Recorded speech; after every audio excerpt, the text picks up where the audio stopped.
Kimchi എന്ന് പറയുന്നത്. അപ്പൊ ഈ കിംചി എന്ന് പറയുന്ന സാധനം ഫെർമെന്റഡ് ക്യാബേജും ഒരു കുറച്ച് സീ ഫുഡും അങ്ങനത്തെ കുറച്ച് വെജീസ് ഒക്കെ ഇടുന്ന പല രീതിയിൽ അത് ഉണ്ടാക്കാം. അതിന്റെ ഒരു സൈഡ് ഡിഷ് ആണ് ആക്ച്വലി അത്. പക്ഷെ അവരൊരു ബോളിലാണ് അത് കഴിക്കുന്നത്. എനിക്ക് പലപ്പോഴും ടേസ്റ്റ് ചെയ്യണമെന്ന് തോന്നിയിട്ടുണ്ട് ഈ സാധനം. നമ്മൾ ആക്ച്വലി പഴങ്കിനിയൊക്കെ തന്നെയല്ലേ അങ്ങനെ കുടിച്ചിട്ടുള്ളൂ. പക്ഷെ ബോളില് നമുക്ക് വേണമെങ്കിൽ നമ്മുടെ സ്റ്റൈലിൽ ഒരു നാടൻ കിംചി ഉണ്ടാക്കിയാലോ എന്ന് ഞാനൊന്ന് ചിന്തിച്ചു. അതായത് ക്യാബേജ് വേണ്ട, പക്ഷെ സാധാരണ രസം ഒരു മുട്ട പുഴുങ്ങിയതും കൂടി ഉണ്ടായാൽ പിന്നെ ഇച്ചിരി ഉണക്കമീൻ ഫ്രൈയും കൂടെ ഉണ്ടായാൽ നമ്മുടെ കിംചി വേണ്ടി. Trust me, I am sure ആ കിംചി കാട്ടി ശരിക്കും നമുക്ക് ഇഷ്ടപ്പെടാൻ പോകുന്നത് ഈ കിംചി ആയിരിക്കും. അപ്പൊ നിങ്ങളുടെ മുമ്പിലേക്ക് ഞാൻ ഇൻട്രൊഡ്യൂസ് ചെയ്തുകൊണ്ട് വരികയാണ്.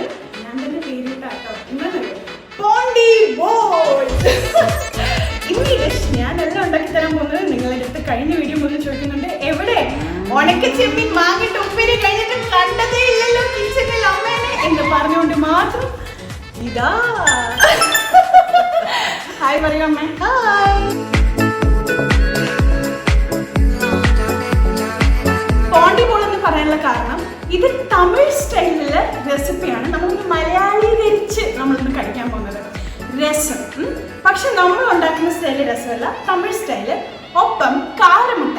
കാരമുട്ട എന്ന് പറയുന്നത് കുറച്ച് എരിവുള്ള പുഴുങ്ങിയ മുട്ടയാണ്. അപ്പം ഈ കിംചി ബോളിൻ്റെ അകത്ത് നമ്മൾ എന്തായാലും ബുൾസൈ ഫോമിലേക്ക് കാണും, ഓംലെറ്റ് ഫോമിൽ കാണും, ബോയിൽഡ് എഗ് ഫോമിൽ കാണും. അപ്പോൾ റേമൻ കിംചി എന്നൊക്കെ പറഞ്ഞാൽ നമ്മൾ റേമൻ നൂഡിൽസ് വെച്ചിട്ടൊക്കെ ചെയ്യാറുണ്ട്, റൈസ് വെച്ചിട്ട് ചെയ്യാറുണ്ട്. നമ്മൾ അതുകൊണ്ട് റൈസ് വെച്ചിട്ട് ബോയിൽഡ് എഗും വെച്ചിട്ട് ഇവിടെ ഉണക്കമീനും ഇല്ലാണ്ട് പോയി ഉണ്ടായിരുന്നെങ്കിൽ അതും കൂടെ സൈഡിൽ വെച്ചിട്ട് ഇത് പൊടിച്ചാണ് നമ്മള് നെക്സ്റ്റ്. അപ്പൊ തമിഴ് ടച്ചുള്ള പോണ്ടി ബോൾ ആണ് ഇന്ന് അമ്മ നിങ്ങൾക്ക് കാണിച്ചു തരാൻ പോകുന്നത്. കിടുന്ന സാധനമാണ്. Let's begin. ഇൻഗ്രീഡിയൻസ് ഇവിടെ ഉണ്ട്. അപ്പോൾ അത് പറയുന്നതിന് മുമ്പ് എല്ലാവരും വിചാരിക്കുന്നുണ്ടാവും ഇത് എവിടെ നിന്നാണ് ഷൂട്ട് ചെയ്യുന്നതെന്ന്. ഇതാണ് എൻ്റെ സ്വന്തം കാഞ്ഞങ്ങാട് വീട്. ഇനി കാഞ്ഞങ്ങാട്ടുകാരിയാണോ, കാഞ്ഞങ്ങാട്ടിൽ എവിടെയാണൊക്കെ ചോദിക്കുന്ന ഒത്തിരി പേരുണ്ട് കമൻസിൽ. അപ്പം ആഴ്ചയിൽ ഒരു ദിവസമെങ്കിലും ഞങ്ങൾ കാഞ്ഞങ്ങാട് വന്ന് നിൽക്കും, ഒരു വീക്കെൻഡെങ്കിലും വന്ന് നിൽക്കും. പ്രത്യേകിച്ച് ഇപ്പോൾ കണ്ണൂരും കൂടെ ആയതുകൊണ്ട് കിട്ടിയ അവസരത്തിൽ കാഞ്ഞങ്ങാട് വന്ന് നിൽക്കും. അപ്പോൾ ഇപ്രാവശ്യം അമ്മയും കൂടെ ഉള്ളതുകൊണ്ട് നമ്മൾ കാഞ്ഞങ്ങാട് ഇനി കുറച്ച് നാൾ ഈ അടുക്കളയിൽ നിന്ന് നമുക്ക് കുറച്ച് പരീക്ഷണങ്ങളൊക്കെ ചെയ്യാമെന്ന് വിചാരിക്കും. പിന്നെ ഇവിടെ ഒരു ചേച്ചി ഉണ്ട്, നമുക്ക് എല്ലാ സഹായങ്ങളൊക്കെ നമുക്ക് ചെയ്തു തരുന്ന ബീന ചേച്ചി. അപ്പോൾ ബീന ചേച്ചീനെ ഞാൻ പ്രത്യേക ഒരു എപ്പിസോഡിൽ ഞാൻ ഇൻട്രൊഡ്യൂസ് ചെയ്യുന്നതായിരിക്കും. അതും ഒരു നല്ല ഒരു ഡിഷുമായിട്ട് ഞാൻ വരുന്നതായിരിക്കും ഫോർ ഷുവർ. ഓക്കെ, അപ്പോൾ ഇന്ന് നമുക്ക് സ്റ്റാർട്ട് ചെയ്യാം. പറയുമേ, നമുക്ക് ആദ്യം രസം ഉണ്ടാക്കാൻ തുടങ്ങാം. ആദ്യം ഞാനൊരു പുളി, കുറച്ചൊരു നെല്ലിക്ക വലിപ്പത്തിലുള്ള പുളി എടുത്ത് കലക്കി വെള്ളം, നമുക്ക് എത്രത്തോളം രസം വേണം അത്രയും ക്വാണ്ടിറ്റിയിൽ അതിൽ വെള്ളം ഒഴിച്ച് വയ്ക്കുക. പിന്നെ ഇത് ഉണക്കമുളക്, കറിവേപ്പില, വെളുത്തുള്ളി, കുറച്ച് ശർക്കര ചീരിയത്, പിന്നെ കുരുമുളക്, ഉഴുന്നുപരിപ്പ്, ജീരകം, കടുക്, മഞ്ഞൾപ്പൊടി, ഇതൊക്കെയാണ് ഇതിന് വേണ്ട സാധനങ്ങൾ. തക്കാളി വേണം കേട്ടോ, തക്കാളി വേണം. നേരത്തെ പറഞ്ഞ പുഴുങ്ങിയ മുട്ട, പിന്നെ ഒരു നല്ല ബോളും കൂടെ കഴിക്കാനുണ്ടെങ്കിൽ മതി. പക്ഷെ ഒരു പ്രധാനപ്പെട്ട ഇൻഗ്രീഡിയൻറ്റ് ഇവിടെ അമ്മ പറഞ്ഞില്ല, അമ്മ മറന്നു കാണും. ഞാൻ പറയട്ടെ, എന്താണെന്നറിയോ? എന്തായാലും ചോറാണോ? അല്ല, ഹെൽമെറ്റ്. അതെന്തിനാണ് ഹെൽമെറ്റ് എന്ന് അതെന്തായോ, നമ്മൾ ഈ കാരമുട്ട ഉണ്ടാക്കുമ്പോൾ നമ്മൾ ഓയിലിൽ ഇത് ഫ്രൈ ചെയ്യല്ലോ, പുഴുങ്ങിയ മുട്ട ഓയിലിൽ ഫ്രൈ ചെയ്തെടുക്കും. അപ്പോൾ ചില സമയത്ത് എഗ്ഗ് ശരിക്കും പൊട്ടിത്തെറിക്കും കേട്ടോ, ശരിക്കും എക്സ്പ്ലോഡ് ചെയ്ത് തന്നെ ചിലപ്പോൾ വരും. ഞാൻ ഇതിൻ്റെ ഇടയ്ക്ക് ഉണ്ടാക്കിയപ്പോൾ ഭയങ്കരമായിട്ട് പൊട്ടിത്തെറിക്കും. ഞാൻ ഓടി വന്നിട്ടൊക്കെ ഇങ്ങനെയൊക്കെ തീയൊക്കെ ഓഫ് ചെയ്യും. ഇത്രയും പേടി, ഇങ്ങനെ തെറിച്ച് പോകും. അപ്പോൾ അറിയില്ല ഇന്ന് തന്നെ എങ്ങനെ വരുന്ന അറിയില്ല. അപ്പോൾ നമ്മൾ സൈഡിൽ 2 ഹെൽമെറ്റ് വെച്ചിട്ടുണ്ട്, അഥവാ ആവശ്യം വന്നു കഴിഞ്ഞാൽ നമുക്ക് ഇടാൻ വേണ്ടിയിട്ട്. അപ്പോൾ സേഫ്റ്റി പ്രെമിസസിന് വേണ്ടി മാത്രം നിങ്ങൾ ഇത് ചെയ്യുക. കുട്ടികളൊന്നും അടുത്ത് വെച്ച് ചെയ്യരുത്. മുട്ട ഏത് സമയത്തും പൊട്ടും. ആദ്യം നമുക്ക് ഇത് കുറച്ച് കുരുമുളക്, ജീരകം, പിന്നെ ഉണക്കമുളക്, ഇത് നമുക്ക് മിക്സിയിലൊന്ന് നന്നായിട്ട് പൊടിക്കാം. വെള്ളമൊന്നും ഒഴിക്കണ്ട, നന്നായിട്ടൊന്ന് പൊടിച്ചിട്ട് വരാം. ഗരം മസാല ഇല്ല വേണ്ട. അല്ല, ഗരം മസാല ഒക്കെ അങ്ങനെ തന്നെയല്ലേ പൊടിക്കുന്നത്.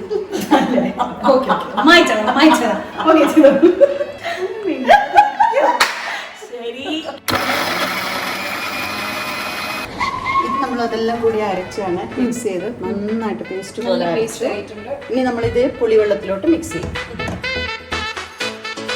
ആക്ച്വലി അമ്മ നമ്മുടെ ചാനൽ ഇതുവരെ കാണിച്ച കുക്കിംഗ് റെസിപ്പീസ് എല്ലാം ഉണ്ട്. എനിക്ക് വന്ന റെസ്പോൺസസിലൊക്കെ ചേച്ചി എനിക്ക് കുക്കിംഗ് അറിയാത്ത ഒരാളാണ് ഞാൻ, പക്ഷെ ചേച്ചിയുടെ റെസിപ്പിയൊക്കെ ഭയങ്കര ഈസി ആയതുകൊണ്ട് എനിക്ക് എപ്പോഴും ചെയ്യാൻ തോന്നും എന്ന് പറയുന്ന ഒരു കാറ്റഗറി ഉണ്ട്. ശരിക്കും ഞാൻ ആ കാറ്റഗറിയിൽ വരുന്ന ഒരാളാണ്. ഇടയ്ക്കിടയ്ക്ക് കുറച്ച് ഭീകരമായിട്ടുള്ള സാധനം ഉണ്ടെങ്കിലും ഞാൻ പ്രിഫർ ചെയ്യുന്നത് എപ്പോഴും പെട്ടെന്ന് ഈസി റെസിപ്പി പക്ഷെ ടേസ്റ്റി പിന്നെ കുറച്ച് ഹെൽത്തിയുമായിട്ടുള്ള സാധനങ്ങളാണ്. അപ്പം അതുകൊണ്ട് ഇതും അതേപോലത്തെ കാറ്റഗറിയിലുള്ള റെസിപ്പിയാണ്. ബിഗിനേഴ്സ് കുക്കിങ്ങിനും കറക്റ്റാണ്, അമ്മമാർക്കും ഒക്കെ പെട്ടെന്ന് ഉണ്ടാക്കി തീർക്കാൻ പറ്റുന്ന ഒരു ക്വിക്ക് ലഞ്ച് ബോളാണ്. ഇപ്പം നമ്മൾ അതെല്ലാം ഇതിലിട്ടു. ഇനി നമ്മൾ കൈ കൊണ്ട് തന്നെ ഇത് മിക്സ് ചെയ്യണം കേട്ടോ. അപ്പം ഇതിൽ നമ്മൾ ഇത്ര മഞ്ഞൾപ്പൊടി ഇട്ടു. ഓക്കെ, ഇനി കുറച്ച് ഉപ്പ് അല്ലേ? ഇത്ര മതിയാ? കുറച്ചും കൂടെ ഇട്ടോ, പുളിയല്ല നല്ലോണം. ഓക്കെ, ഇത് രണ്ടൊന്നും കൂടി. നന്നായിട്ട് അത് മിക്സ് ചെയ്ത് അടുപ്പിൽ വെക്കാൻ പോണേ. ഓക്കെ, എഗ്ഗിന് വേണ്ടുന്ന ഫ്രൈ പാൻ ഇവിടെ വെച്ചു. അപ്പത്തിന് അത് തിളച്ചു, രസം കണ്ടോ തിളച്ചു. അപ്പം അതിൽ ഞാനിപ്പോൾ കുറച്ച് ശർക്കര ഇട്ടു. പിന്നെ നമ്മൾ കായം പൗഡർ,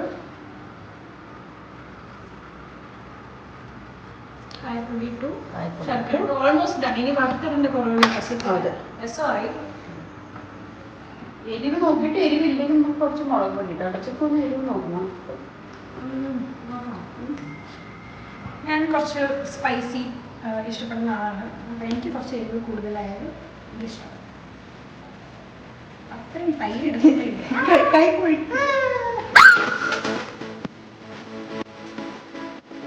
അപ്പം നമ്മൾ രസം തിളച്ച് വരുന്ന സമയത്ത് നമ്മൾ സമയം ഒട്ടും വേസ്റ്റ് ചെയ്യാതെ നമ്മൾ മാരിനേഷനുള്ള കാര്യങ്ങൾ റെഡിയാക്കണം. അപ്പോൾ മാരിനേഷൻ നമ്മൾ മുളക് പൊടി എടുത്തു, കുറച്ച് ഉപ്പും.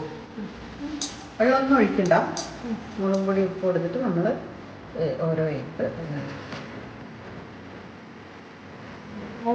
അങ്ങനെ കോട്ട് ചെയ്യണം അല്ലേ? കോട്ട് ചെയ്യണം. മുളക് പൊടി ഉപ്പ് മാത്രം കേട്ടോ. ഇത് എന്ത് മുളക് പൊടിയാണ്? ഇത് രണ്ടും മിക്സ് ഉള്ളതാണ് എൻ്റെ അടുത്തുള്ള. കാശ്മീരിയും മറ്റേ എരിയും. അപ്പം അടുത്തത് നമ്മൾ പൂണ്ട് അല്ലെങ്കിൽ ഗാർലിക് അഥവാ വെളുത്തുള്ളി. പൂണ്ട് എന്നൊക്കെ പറയുന്നത് നമ്മളൊരു തമിഴ് ഡിഷ് ചെയ്യുന്നതുകൊണ്ടാണ്. നമ്മൾ പോണ്ടിച്ചേരി അതുകൊണ്ട് ആ ഒരു ഇൻഫ്ലുവൻസിൽ പറയുന്ന കേട്ടോ. കാശ്മീർ അറിയാത്തവർ വേഗം ഓടിപ്പോയി കാശ്മീരുടെ വീഡിയോ കാണാം. അപ്പം നമ്മളിത് ചതയ്ക്കാൻ പോവാണ് നമ്മുടെ ഗാർലിക്. സോ ഇത് നമ്മൾ തിളച്ചോ? നമ്മൾ രസം ഇല്ല, നമ്മൾ രസം തിളക്കുന്നേ ഉള്ളൂ. നമുക്ക് മറ്റേ തുടങ്ങിയാലോ? നമ്മൾ എണ്ണ ഒഴിച്ചു. ലൈഫ് ജാക്കറ്റ് ആവശ്യമുള്ള സമയം അല്ലല്ല, എല്ലാ സമയത്തും പൊട്ടുന്നു തോന്നുന്നില്ല. ചില സമയത്തല്ലേ പൊട്ടും. എന്നിട്ട് ഇതിൽ കറിവേപ്പില മാറിക്കോ. കറിവേപ്പിലല്ല കുഴപ്പമില്ല. സിമ്പിൾ അല്ലേ? പിന്നെ കറിവേപ്പില മാക്സിമം ഇട്ടോ, നല്ല ടേസ്റ്റാണ് കറിവേപ്പില ഇട്ടത്.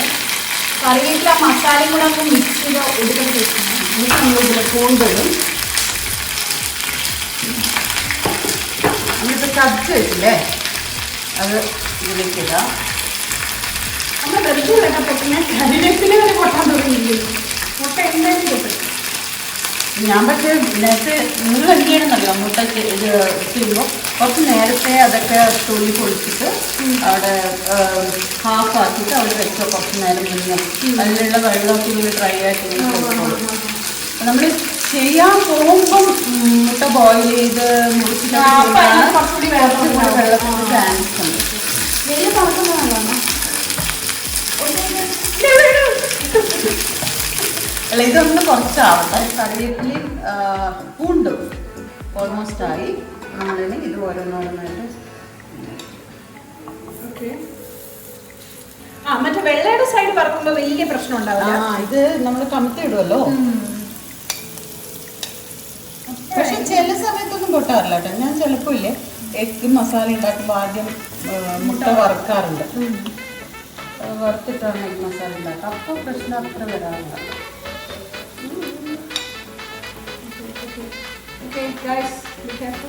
സിമ്മിൽ തന്നെ ഇട്ടിട്ട് വറുത്തോളൂ.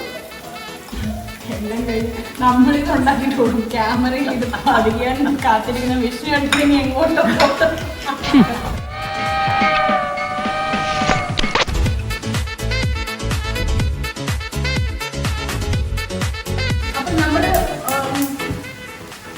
നമ്മൾ ചെയ്തോണ്ടിരിക്കുമ്പോൾ ഈ ഒരു മുട്ട ഉണ്ടോ, ഇതിപ്പോ ഒന്ന് പൊട്ടിത്തെറിച്ച് എക്സ്പ്ലോഡ് ചെയ്തിട്ട് തിരിച്ചതിൽ വീണതാണ്. അതിനെ കണ്ട, അതായത് അതിന്റെ ഒരു സൈഡ് നമ്മൾ വറക്കാൻ തുടങ്ങിയപ്പം കറക്റ്റ് ടൈമിൽ ഇവിടെ കറണ്ട് വരും. കറക്റ്റ് ടൈമിൽ ഒരു മുട്ട പൊട്ടി തെറിച്ച് ഇവിടെ ഒരു ബഹളമുണ്ടായി. ശരിക്കും ഒരു ഹൊറർ മൂവി എഫക്റ്റ് ആയിരുന്നു. It was beautiful, mind blowing. പിന്നെ കറണ്ട് തിരിച്ചു വന്നു, മുട്ട പൊട്ടിക്കുന്നത് നിർത്തി. അപ്പൊ ഇനി മറിച്ചിടാം, മെല്ലെ മറിച്ചിടാം. തിരിച്ചിട്ടു ഓൾമോസ്റ്റ് എല്ലാം തിരിച്ചിട്ടില്ല. തിരിച്ചിട്ടു അല്ലേ? ഓ അടിപൊളി, കാണാൻ തന്നെ കൊടുക്കുന്നുണ്ട്. ഇനി പൊട്ടാൻ ചാൻസ് കുറവാണ്, പറയാൻ പറ്റില്ല. സിമ്പിളാണ് ഇട്ടിട്ടുണ്ട്. തീ കൂട്ടിയിട്ടൊന്നും കുറച്ച് എന്താ പൊട്ടിയെന്നറിയില്ല. ഞാൻ ഇന്നോളം ഉണ്ടാക്കുമ്പോണ്ടല്ലോ പക്ഷെ ഒരു മുന്നറിയിപ്പ് ഉണ്ടാവില്ല കേട്ടോ പൊട്ടുന്ന. അപ്പൊ നിങ്ങൾ അല്ല, മുന്നറിയിപ്പുണ്ട്. ചിലപ്പോൾ പൊട്ടാനിരിക്കുന്ന മുട്ട ഒന്നിങ്ങനെ അനങ്ങും ഫ്രൈ പാനിൽ. അപ്പോൾ ഒരു കുട്ടി ഇങ്ങനെ ഇളകി കാണുമ്പോൾ ആ ഇങ്ങനെ പേടിക്കലടാ. മനസ്സിലാവും. രസം നന്നായിട്ട് തിളച്ചു. നമ്മളതിലേക്ക് മല്ലിയിലിടാണ്. ഇട്ടു. നമ്മളിതിൽ കടുക് വറുത്തിടാൻ പോകുന്നു.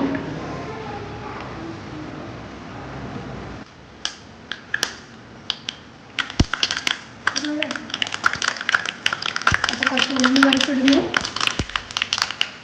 വെളുത്തിട്ട് ജീരകം ഇട്ടു.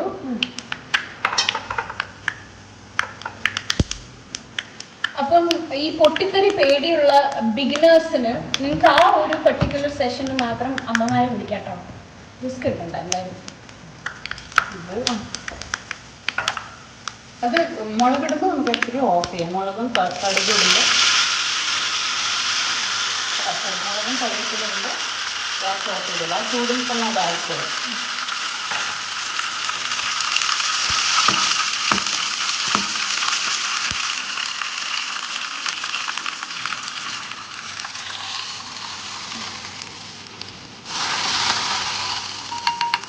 റെഡി, രസം റെഡി.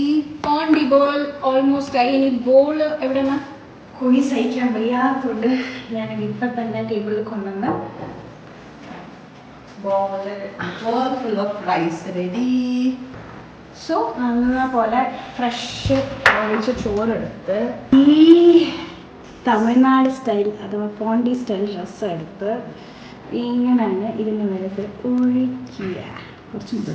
കുറച്ചും കൂടെ ഗ്രേവിയും കൂടെ എടുത്തിട്ടാണ് ഒഴിക്കാം. എനിക്ക് വേണ്ടി അതിന് ഡബ് ചെയ്യേണ്ട ഭയങ്കര വെള്ളം വരും. ഓക്കെ, ഇത് കിംച്ചിയാണ് എന്ന് മനസ്സിൽ വിചാരിച്ചുകൊണ്ട് ഇതാ ഒരു കാലമുണ്ടായി. എന്താണ് ഇച്ചിരി കൂടെ നന്നായിട്ട് മൊരിഞ്ഞ ഒരു വേറൊരു മുട്ട. അമ്മ സൂപ്പർ.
സംഭവം അടിപൊളിയാണ്. നാളെ ഉച്ച മുതൽ അങ്ങ് ഉണ്ടാക്കാൻ തുടങ്ങിയതിന് ശേഷം ഡോണ്ട് ഫർഗെറ്റ് എപ്പോഴും ചെയ്യുന്ന പോലെ എനിക്ക് ഇൻസ്റ്റഗ്രാമിൽ ഉണ്ടെങ്കിൽ ഫോട്ടോ അയക്കുക. ബിക്കോസ് എനിക്ക് ഓരോ ഡിഷ് നിങ്ങൾ ചെയ്യുമ്പോൾ എനിക്ക് കിട്ടുന്നൊരു സന്തോഷമുള്ള ഒരു ഫോട്ടോ എടുത്തിട്ട് അയക്കുമ്പോൾ ചിലർ പറയും ഫോട്ടോ എടുക്കാൻ പറ്റില്ല ചേച്ചി, അതിന് മുമ്പ് തീർന്നു പോയി.